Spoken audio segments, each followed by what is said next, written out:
So, a lot of our blocks are also blind spots to us. Hmm. We won't notice it, but we take up for it. So the ego will think that you're dying when you're supposed to make a cold call. So it'll make you feel sick. You won't want to do it. You're kind of fighting with yourself. You're like, I'm going to just do this instead. Or, you know what? I'm just too busy. You make an excuse. And usually I can tell when somebody has a block by how they speak. And if they're blaming something else besides themselves, it's a block. And so we explain that. And it's easier for an outside person to see where you're blocking yourself. So we actually talk them through it.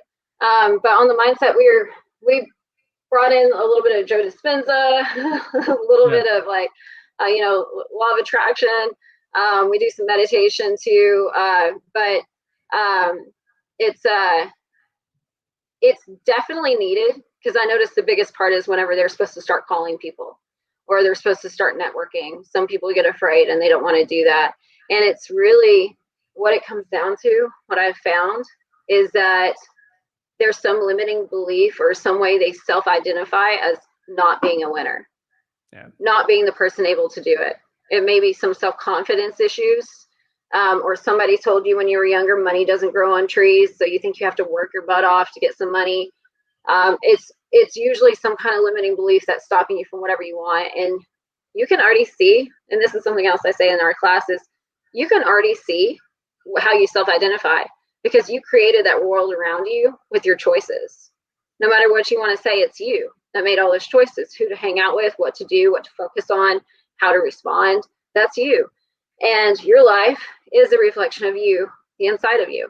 And when you notice that you're not getting what you want, first off, do you even know what you want? Most people can't even answer what their ideal day looks like when I ask them that question. They don't know why they don't have the life they want, but they don't even know what it looks like. You got to know what you want. And also, why don't you have it yet? Why don't you feel you deserve it yet? Because you have everything you think you deserve because you accepted it because you thought it was at your level. So we talk through that, and usually it's getting down to somebody told them when they were a kid that they weren't smart, or somebody told them that they'd never be able to wholesale, or somebody told them this, and a part of them believed it. Thank you so much for watching this video today. Consider liking this video. It helps the YouTube algorithm so my videos can get shown to more people so I can help my mission on this channel to help you make over $100,000 in real estate wholesaling absolutely for free. If you're getting any value out of this whole channel or from the clip today, please consider subscribing to the channel. It means so much to me. Have a blessed day.